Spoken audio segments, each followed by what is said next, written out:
दोस्तों, जमशेदपुर नाम का एक शहर था जो मशीनों से नहीं बल्कि फैसलों से चलता था। और इस शहर में एक बार जो बंद हो जाता था वह दोबारा खुलता नहीं था, चाहे वह फैक्ट्री हो या इंसान। शहर के किनारे एक पुराना औद्योगिक कॉरिडोर था जहां कभी दिन रात काम होता था, लेकिन अब ज्यादातर यूनिटों के गेटों पर जंग लग चुकी थी। और उसी लाइन में एक प्लांट ऐसा भी था जो बाहर से चलता हुआ दिखता था, लेकिन अंदर से धीरे धीरे दम तोड़ रहा था। उसका नाम था एट्रियम पावर सिस्टम्स। कंपनी के पास बस 3 हफ्ते बचे थे, क्योंकि अगली बोर्ड मीटिंग में अगर आखिरी डेमो फेल हो गया तो रिपोर्ट में सिर्फ एक शब्द लिखा जाना था, शटडाउन। इसके बाद न कोई बयान, न कोई सफाई, सीधे कंपनी के गेट पर ताला। इस पूरे बोझ के नीचे जो इंसान सबसे ज्यादा दबा हुआ था वह थी प्लांट हेड काव्या मेहता। तेज दिमाग, साफ रिकॉर्ड और जिंदगी में पहली बार डर, क्योंकि समस्या किसी आम मशीन की नहीं थी, बल्कि उस इंजन की थी जो कंपनी का आखिरी दांव था। यह इंजन टूटता नहीं था, जलता नहीं था, डेटा भी सही दिखाता था, लेकिन हर बार अलग समय पर खुद ही बंद हो जाता था। कभी 6 मिनट में, कभी 11 में, कभी 3 में। जैसे वह खुद तय करता हो कि अब बस मैं और नहीं चल सकता। इंजन सही करने के लिए इंजीनियर बदले गए, कंसल्टेंट बुलाए गए, नई रिपोर्टें बनी, लेकिन सच वही रहा कि इंजन की खराबी किसी को समझ में नहीं आ रही थी। ए टीम पावर सिस्टम के विशाल प्लांट के पीछे एक सुनसान सी जगह थी, जहां मशीनों का शोर खत्म होते ही कचरे की गंध शुरू हो जाती थी। उसी जगह रोज सुबह एक दुबला पतला लड़का चुपचाप दिखाई देता था। उम्र मुश्किल से 15 साल। नाम था नील। उसके कपड़े वक्त की मार झेल चुके थे, कई जगह से फटे, रंग उड़ चुका। पैरों में पुरानी घिसी हुई चप्पल और कंधे पर लटका एक जर्जर बोरा। उसी बोरे के सहारे उसकी पूरी दुनिया चलती थी। फैक्ट्री के बाहर और आसपास बिखरे कचरे में से वह हर दिन कुछ न कुछ तलाशता।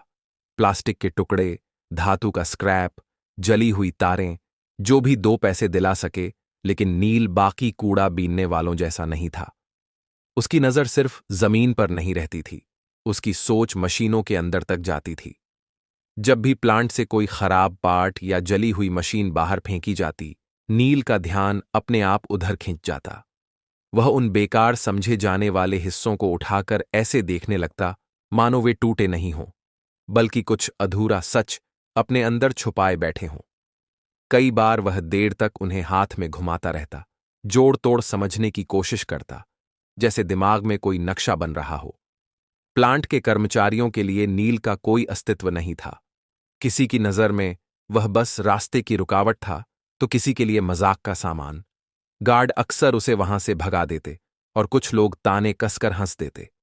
सबसे ज्यादा सख्ती रहती थी प्लांट हेड काव्या मेहता की, करीब 40 साल की, अनुशासन को लेकर बेहद कठोर और आवाज में हमेशा आदेश की धार। एटीएम पावर सिस्टम के प्लांट में उसे किसी भी तरह की डील मंजूर नहीं थी, और नील जैसे लड़के उसकी नजर में बस अव्यवस्था थे। उस दिन नील कूड़े के ढेर के पास बैठा था जब उसकी आंखें अचानक ठहर गईं। ढेर में कुछ ऐसे मेटल पार्ट्स पड़े थे जो आम स्क्रैप जैसे नहीं लग रहे थे। वही 200 करोड़ के इंजन से जुड़े छोटे छोटे हिस्से, किनारों पर जलने के निशान, सतह पर अजीब सी खरोंचें। नील ने चुपचाप उनमें से एक पार्ट उठाया और उसे उंगलियों से हल्के से थपथपाया। हल्की सी धातु की खनक हवा में गूंजी। नील चौंक गया। उसकी भौहें अपने आप सिकुड़ गईं। उसने उसी मेटल पार्ट को दोबारा उंगलियों से ठोंका, फिर उसे कान के पास ले जाकर ध्यान से सुना। आवाज कुछ ठीक नहीं है, उसने बहुत धीमे से खुद से कहा, जैसे कोई बात जोर से कह देने से टूट जाएगी। उसी पल प्लांट के अंदर से शोर उठ खड़ा हुआ। एक और टेस्ट फेल। भारी मशीनों की आवाज के बीच गुस्से से भरी एक तेज आवाज गूंजी। प्लांट हेड काव्या मेहता इंजीनियरों पर बरस रही थी। हर दिन करोड़ों रुपए जल रहे हैं और तुम लोग एक इंजन ठीक नहीं कर पा रहे। नील बाहर खड़ा प्लांट के अंदर की बातें सुन रहा था। उसका दिल तेजी से धड़कने लगा। अभी अभी जिस पार्ट को उसने हाथ में लिया था, उसकी खनक उसके दिमाग में बार बार गूंज रही थी।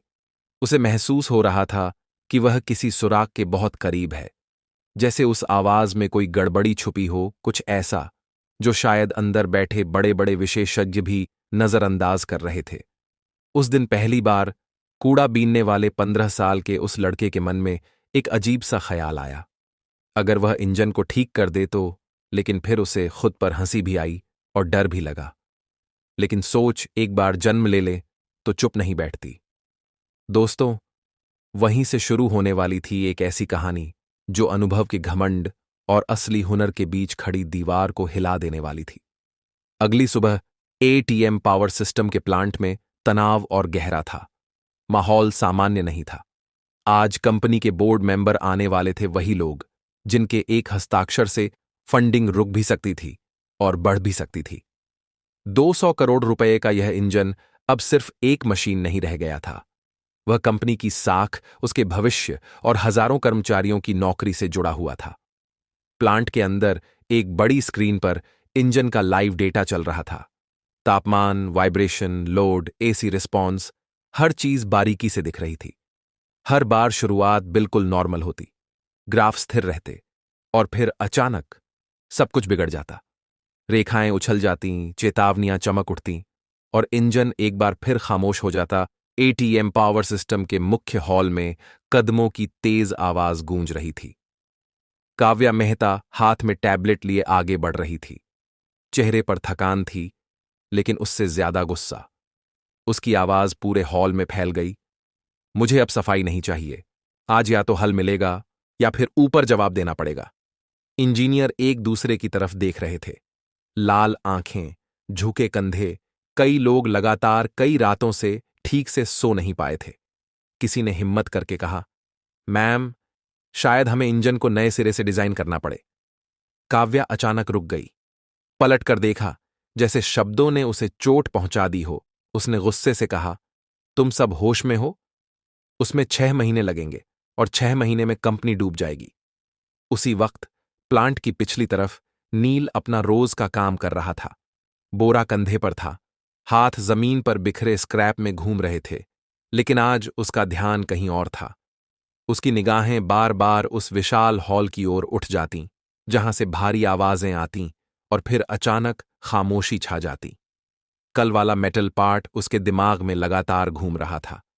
रात को उसने उसे धोकर साफ किया था, देर तक हाथ में घुमाया, थपथपाया, सुना। अब उसे पूरा यकीन था, मसला सिर्फ खराबी का नहीं था, यह कंपन का सवाल था। तालमेल बिगड़ा हुआ था, जैसे मशीन अपने ही वजन से लड़ रही हो। दोपहर के आसपास एक ट्रॉली बाहर आई। उस पर कुछ और जले टूटे पार्ट्स पड़े थे। नील की नजर तुरंत उन पर चली गई। मौका देखकर उसने उनमें से एक छोटा सा चमकीला टुकड़ा उठाया ही था कि पीछे से तेज आवाज आई, ए लड़के, क्या कर रहा है? चल भाग यहां से। नील चौंक गया, डरते हुए बोला, साहब, बस देख रहा था। गार्ड ने उसे घूरा, फिर धक्का देकर दूर कर दिया। भाग जा यहां से, दिमाग खराब कर रखा है। नील कुछ दूरी पर जाकर रुक गया। सिर झुका हुआ था, लेकिन भीतर कुछ उफन रहा था। उसे लग रहा था कि वह सच में कुछ समझ रहा है, कुछ अहम। मगर वह था कौन? एक कूड़ा बीनने वाला लड़का। उसकी बात कौन सुनता? अंदर हॉल में काव्या मेहता को ताजा रिपोर्ट दी जा रही थी। नतीजा वही, इंजन फिर फेल। बोर्ड मेंबर शाम तक पहुंचने वाले थे। अगर उनके सामने भी इंजन नहीं चला तो फैसला बड़ा और कड़ा हो सकता था। शाम ढलते ढलते नील फिर प्लांट के गेट के पास खड़ा था। तभी उसने देखा, कुछ सीनियर इंजीनियर बाहर आए और आपस में धीमी आवाज में इंजन के बारे में बात करने लगे कि तापमान स्थिर है, वाइब्रेशन स्वीकार्य सीमा में है, लोड बैलेंस पूरी तरह ठीक है। फिर भी इंजन हर बार कुछ मिनट चलने के बाद खुद को बंद कर लेता था। दोस्तों, यही बात इंजीनियरों को सबसे ज्यादा डरा रही थी, क्योंकि डेटा झूठ नहीं बोल रहा था, लेकिन मशीन सच्चाई छुपा रही थी। इसी उलझन में एक सीनियर इंजीनियर ने थकी और झुंझलाई आवाज में कहा, पता नहीं इस इंजन में क्या है, समस्या समझ ही नहीं आ रही। सब कुछ नॉर्मल है, फिर भी इंजन खुद को शट डाउन कर रहा है। तभी पीछे खड़े नील के मुंह से बिना सोचे अचानक निकल गया कि क्योंकि इंजन डर रहा है। उसके शब्द सुनते ही जैसे समय थम गया। सभी ने एक साथ उसकी ओर देखा। एक इंजीनियर ने हंसते हुए कहा कि यह कैसी बेवकूफी है, मशीनें डरती नहीं हैं। लेकिन नील की आवाज कांप रही थी, और फिर भी उसमें अजीब सा भरोसा था। उसने कहा कि इंजन अपनी ही कंपन से लड़ रहा है, जैसे एक ही शरीर में 2 दिल धड़क रहे हों और दोनों की ताल अलग अलग हो। कुछ लोग हंस पड़े। किसी ने ताना मारा कि आजकल कचरे में से कवि भी निकलने लगे हैं। उसी वक्त तेज कदमों की आवाज के साथ काव्या मेहता वहां पहुंची। उसने नील को सिर से पैर तक देखा। गीले कपड़े, गंदा बोरा, कांपता बदन और आंखों में अजीब सी चमक, और सख्त लहजे में पूछा कि तुम फिर यहां क्या कर रहे हो? कितनी बार कहा है कि प्लांट के आसपास मत घूमा करो। नील ने कुछ नहीं कहा, लेकिन उसकी चुप्पी डर की नहीं बल्कि जिद की थी। काव्या की आवाज और ठंडी हो गई जब उसने कहा कि याद रखो, अपनी औकात में रहो, इस प्लांट में रहने का हक सबको नहीं है।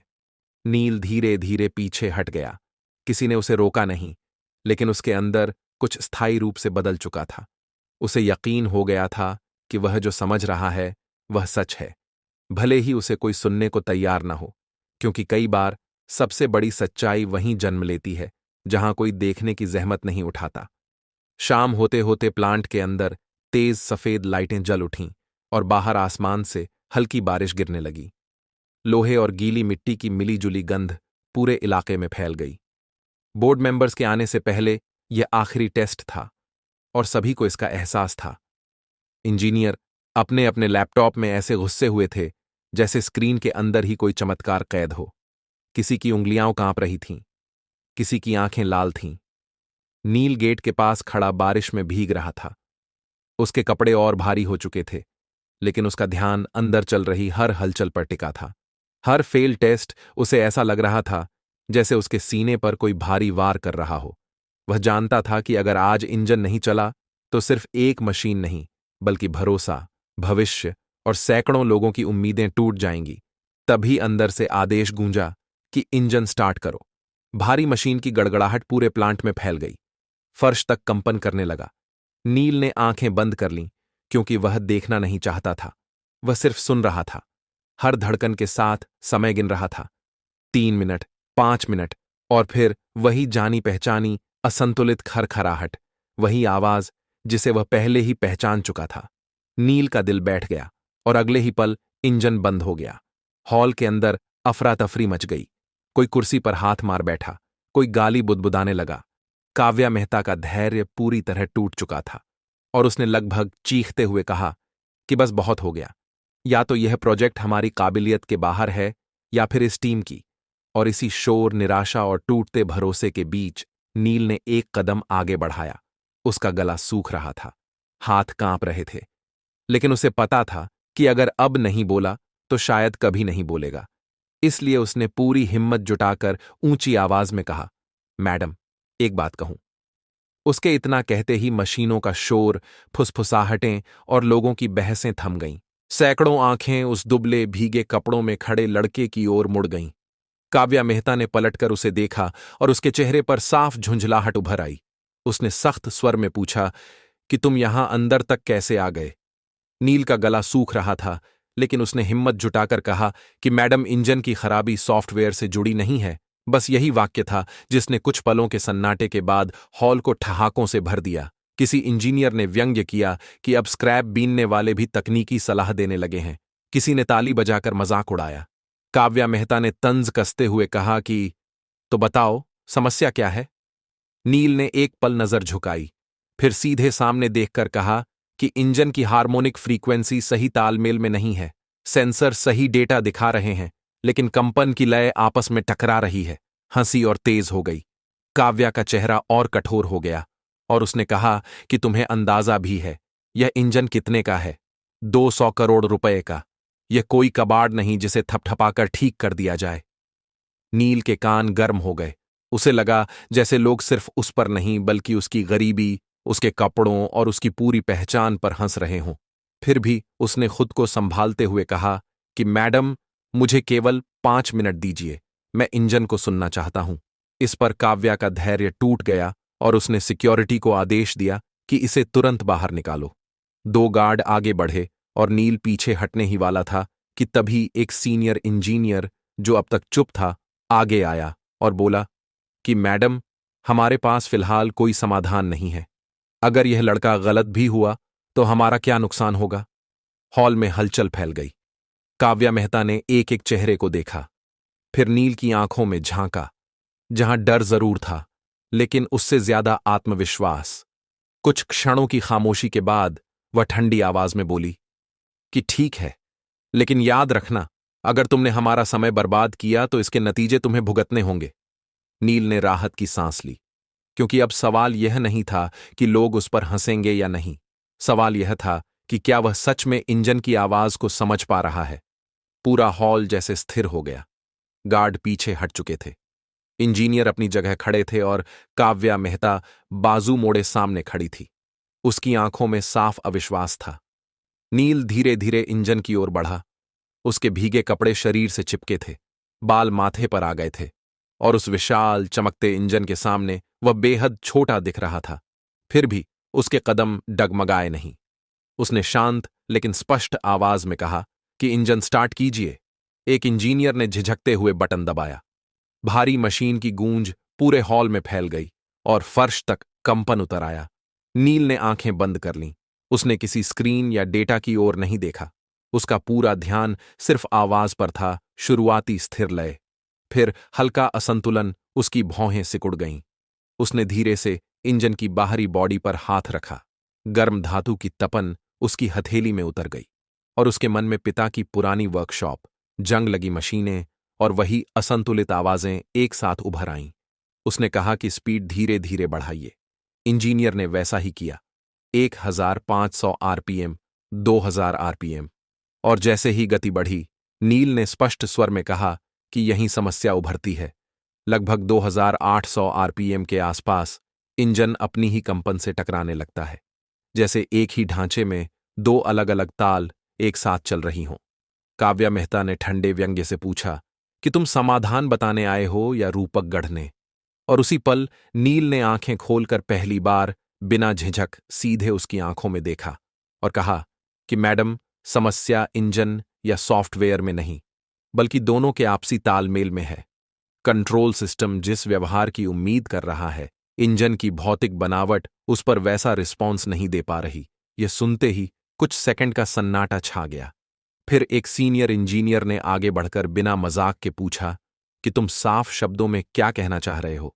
नील ने जमीन पर पड़े एक छोटे मेटल पार्ट की ओर इशारा करते हुए समझाया कि इंजन का स्ट्रक्चर बहुत टाइट हार्मोनिक रेंज पर डिजाइन किया गया है, जबकि कंट्रोल सिस्टम थोड़ी फ्लेक्सिबल वाइब्रेशन मानकर एडजस्ट कर रहा है। दोनों की फ्रीक्वेंसी एक पॉइंट पर जाकर टकरा रही है, जैसे दो गियर सही हों, लेकिन दांत एक ही समय पर आपस में फंस जाए।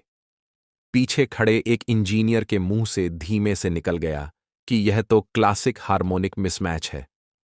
काव्या मेहता की आंखें तुरंत उस पर टिक गईं और फिर नील की ओर लौट आईं। उन्होंने सख्त लेकिन नियंत्रित स्वर में पूछा कि अगर बात इतनी सी है तो हमारी टीम यह अब तक क्यों नहीं पकड़ पाई? नील ने बिना बहस किए जवाब दिया, मैडम, क्योंकि सब लोग स्क्रीन का डेटा देख रहे थे, मशीन का व्यवहार नहीं। सेंसर सही हैं, इसलिए सॉफ्टवेयर को लगता है सब ठीक है, लेकिन मैकेनिकल स्ट्रक्चर उस सिग्नल को उसी तरह झेल नहीं पा रहा। इस बार कोई नहीं हंसा, क्योंकि बात तकनीकी थी और समझ में आ रही थी। नील इंजन के पास गया। झुककर उसने एक खास हिस्से पर उंगली से हल्की थपकी दी और बोला कि इंजन में कोई फेल्योर नहीं है, ये बस अपने ही कंपन से खुद को सेफ्टी मोड में डाल रहा है। अब सवाल साफ था कि अगर यह सही है तो समाधान क्या होगा। हॉल में हर कोई बिना बोले यह तय कर चुका था कि यह सिर्फ मशीन का मामला नहीं रह गया है। काव्या मेहता ने कुछ सेकंड चुप रहकर पूछा कि मान लेते हैं तुम्हारी बात सही है, तो इसे ठीक कैसे करोगे? नील ने बिना हड़बड़ाए कहा कि न तो इंजन खोलने की जरूरत है और न ही सॉफ्टवेयर रीराइट करने की। यह सुनकर कुछ इंजीनियर सीधे खड़े हो गए। नील ने आगे बताया कि सिर्फ एक हार्मोनिक बैलेंस पॉइंट जोड़ना होगा ताकि 2700 से 2900 आरपीएम के बीच आने वाली रेजोनेंस को ऑब्जॉर्ब किया जा सके। एक छोटा सा पैसिव बैलेंसर, इतना छोटा कि वह इंजन के स्ट्रक्चर को बदले बिना कंपन की दिशा काट दे। काव्या मेहता ने तीखे स्वर में पूछा कि तुम्हें अंदाजा भी है तुम किस स्तर की बात कर रहे हो? नील ने बिना जवाब दिए पास खड़ी स्क्रैप ट्रॉली की ओर देखा। वहां से उसने एक गोल मेटल डिस्क उठाई, हथेली पर उसे घुमाया और शांत स्वर में कहा कि सिद्धांत वही है, फर्क सिर्फ मटीरियल और प्लेसमेंट का होगा। हॉल में फिर सन्नाटा छा गया। एक इंजीनियर ने धीमी लेकिन साफ आवाज में कहा कि यह तो बस 1000 से 2000 रुपए का पार्ट है। और यह सुनते ही काव्या मेहता का चेहरा सख्त हो गया। उन्होंने तीखे स्वर में पूछा कि क्या तुम यह कहना चाह रहे हो कि इतना सा कबाड़ हमारी 200 करोड़ की समस्या हल कर देगा? नील ने बिना बहस किए बिल्कुल शांत स्वर में जवाब दिया कि मैडम, बड़ी समस्याओं के समाधान अक्सर छोटे और अनदेखे होते हैं। यही बात थी जिसने माहौल बदल दिया, क्योंकि कुछ इंजीनियरों ने अनजाने में सिर हिला दिया और किसी के चेहरे पर अब हंसी नहीं थी। काव्या ने कुछ सेकंड नील को देखा, फिर कठोर निर्णय लेते हुए कहा कि ठीक है, तुम्हारे पास 2 घंटे हैं। अगर इंजन ठीक हुआ तो। वह एक पल रुकी, फिर तुम्हें यहां से निकालने वाला कोई नहीं होगा। नील समझ गया कि यह वाक्य आधी धमकी था और आधा मौका। बिना कुछ कहे उसने काम शुरू कर दिया। उसने अपनी भीगी हुई कमीज उतारी, बाजू चढ़ाए और इंजन के पास झुक गया। उसके हाथों में जल्दबाजी नहीं थी, बल्कि अजीब सा भरोसा था। हर स्क्रू खोलने से पहले वह रुकता, हल्की थपकी देता, धातु की आवाज सुनता और कंपन को महसूस करता। इंजीनियर हैरानी से यह सब देख रहे थे, क्योंकि वह किसी मैकेनिक की तरह नहीं, बल्कि किसी ऐसे इंसान की तरह काम कर रहा था जो मशीन को पढ़ नहीं रहा था, बल्कि समझ रहा था।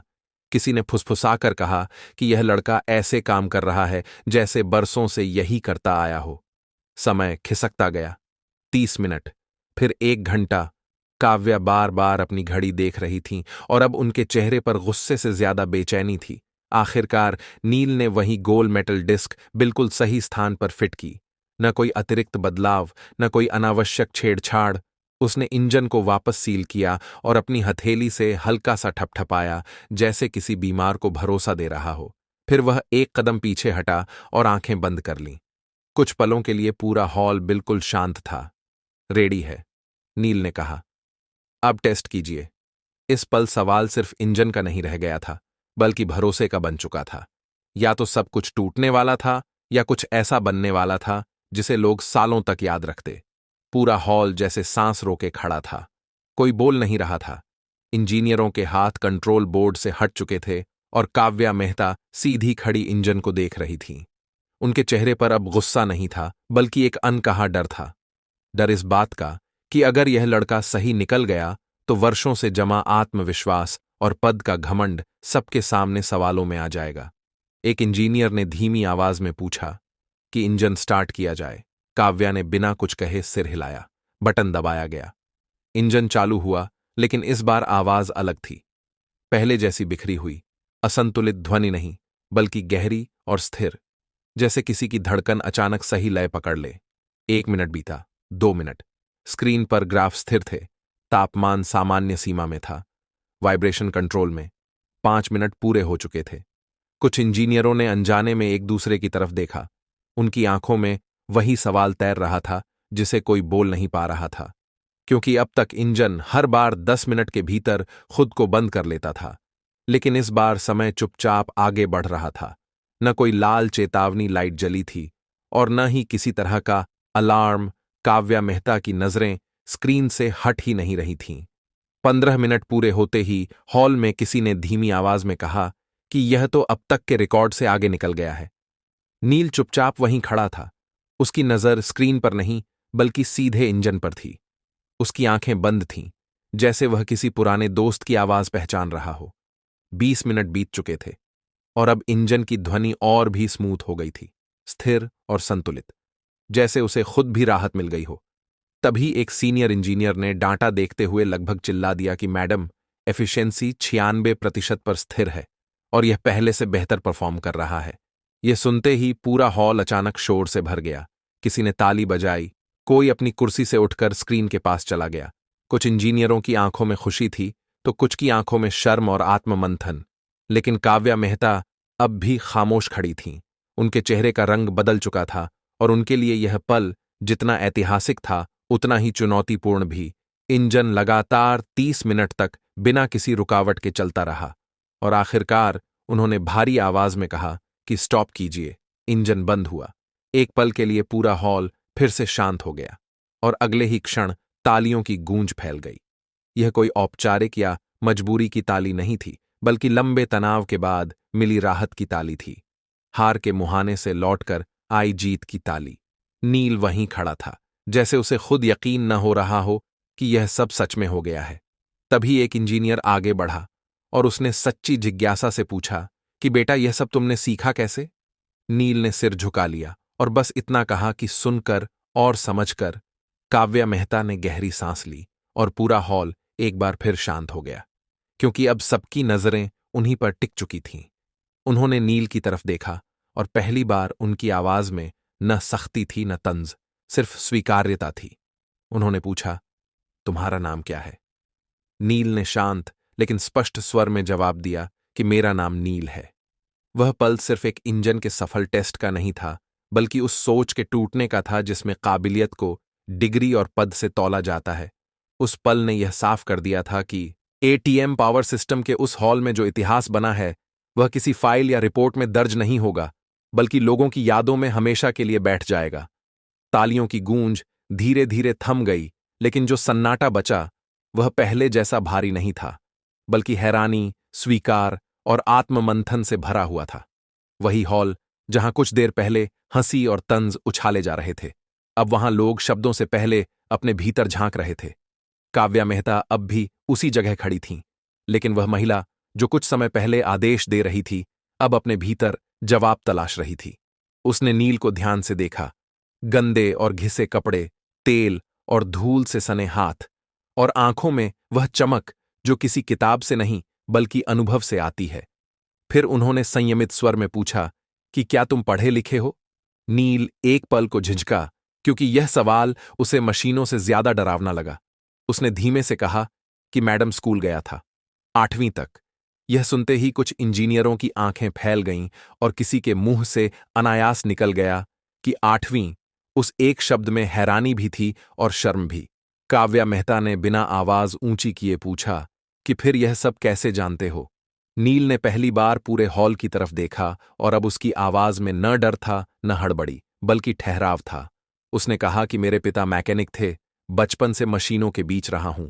बोलना सीखने से पहले धातु की आवाजें सुनना सीखा, और जब हालात ने कचरा बिनने पर मजबूर किया, तब भी जो फेंका जाता था उसे फेंकने से पहले समझने की कोशिश करता रहा। इस जवाब के बाद हॉल में एक अजीब सी खामोशी फैल गई, क्योंकि कई लोगों को अपने ठहाके, अपने तंज और अपनी उपेक्षा याद आ गई थी। कुछ की नजरें झुक गईं। कुछ ने पहली बार नील को एक बच्चे की तरह नहीं बल्कि एक काबिल इंसान की तरह देखा।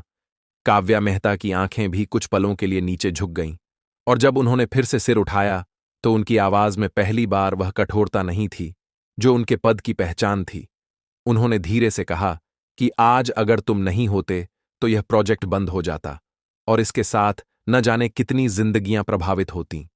यह सच स्वीकार करना किसी के लिए आसान नहीं था, खासकर उन लोगों के लिए जिन्होंने सालों तक डिग्री, अनुभव और पद को ही काबिलियत का पैमाना माना था। लेकिन हॉल के बीच खड़ा वह इंजन, स्क्रीन पर स्थिर चलता डेटा और बिना रुके चलती मशीन किसी बहस की गुंजाइश नहीं छोड़ रहे थे।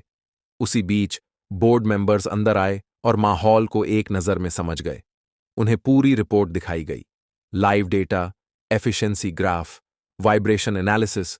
हर वह आंकड़ा जो कुछ घंटे पहले तक डर पैदा कर रहा था, अब भरोसे में बदल चुका था। एक बोर्ड मेंबर ने बिना भूमिका बांधे सीधा सवाल किया कि इस इंजन को ठीक किसने किया? कुछ सेकंड तक पूरे हॉल में सन्नाटा रहा, क्योंकि जवाब सिर्फ शब्दों का नहीं बल्कि सोच की हार जीत का था। फिर एक इंजीनियर ने आगे बढ़कर नील की तरफ इशारा किया और कहा कि इस लड़के ने। बोर्ड मेंबर्स की नजरें पहले नील पर गईं, जो अब भी संकोच में खड़ा था। फिर वे काव्या मेहता की तरफ मुड़े। उनकी आंखों में सवाल था, पुष्टि थी और शायद उम्मीद भी। काव्या ने एक पल रुककर भारी लेकिन साफ आवाज में कहा कि हां, इसी ने।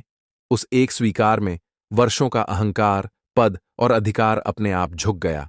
फैसले तेजी से हुए, फोन कॉल्स लगे, फाइलें खुलीं, और यह तय किया गया कि नील को एटीएम पावर सिस्टम के साथ एक विशेष तकनीकी प्रशिक्षण कार्यक्रम में शामिल किया जाएगा। उसकी अधूरी पढ़ाई दोबारा शुरू कराने की पूरी जिम्मेदारी कंपनी लेगी, और उसे केवल मौका ही नहीं बल्कि वह सम्मान दिया जाएगा जो अब तक समाज ने उससे छीन रखा था। जब नील प्लांट से बाहर निकला तो पहली बार उसे ऐसा महसूस हुआ कि लोग उसे देख रहे हैं, लेकिन इस बार उसकी गरीबी नहीं बल्कि उसकी काबिलियत, उसकी समझ और उसकी मेहनत काव्या मेहता पीछे से आईं और उसे आवाज दी। नील रुका। उन्होंने शांत स्वर में कहा कि आज मैंने सीखा कि डिग्री इंसान को बड़ा नहीं बनाती, बल्कि देखने की नजर और सुनने की ताकत बनाती है। नील ने सिर झुकाकर कहा कि मेरे पापा कहते थे, मैडम मशीन कभी झूठ नहीं बोलती, झूठ हमारी सोच बोलती है। काव्या के चेहरे पर हल्की सी मुस्कान आई, जो शायद वर्षों से वहां नहीं दिखी थी। समय बीतता गया और वही प्लांट अब पहले जैसा नहीं रहा। दीवारों पर नए पोस्टर लगे थे। हर आवाज मायने रखती है, हर विचार सुना जाएगा। नील अब रोज कचरा नहीं बिनता था। वह सुबह साफ कपड़ों में आता, हाथ में नोटबुक होती। वह सीख रहा था, पढ़ रहा था और सबसे ज्यादा सुन रहा था। इंजीनियर अब उससे सलाह लेते थे, उसकी राय पूछते थे और उसे उम्र या हैसियत से नहीं, बल्कि समझ से आंकते थे। कुछ महीनों बाद वही इंजन फिर से चालू हुआ। इस बार पूरी दुनिया के सामने, कैमरों, मीडिया और बोर्ड के बीच, और वह बिना रुके, बिना डरे, पूरी स्थिरता के साथ चलता रहा। तालियों की गूंज से हॉल भर गया और उसी भीड़ में खड़ा नील चुपचाप इंजन की आवाज सुनता रहा। उसकी आंखें बंद थीं और होंठों पर हल्की सी मुस्कान, जैसे वह अपने पिता से कह रहा हो कि देखिए पापा, आज आपकी सिखाई आवाज ने दुनिया को चुप करा दिया। क्योंकि कभी कभी गंदगी कचरे में नहीं, हमारी सोच में होती है, और जब वह साफ होती है तो कूड़ा बिनने वाला नहीं, बल्कि पूरी व्यवस्था नया इतिहास लिखती है। दोस्तों, इसी के साथ आज की यह स्टोरी समाप्त होती है। धन्यवाद।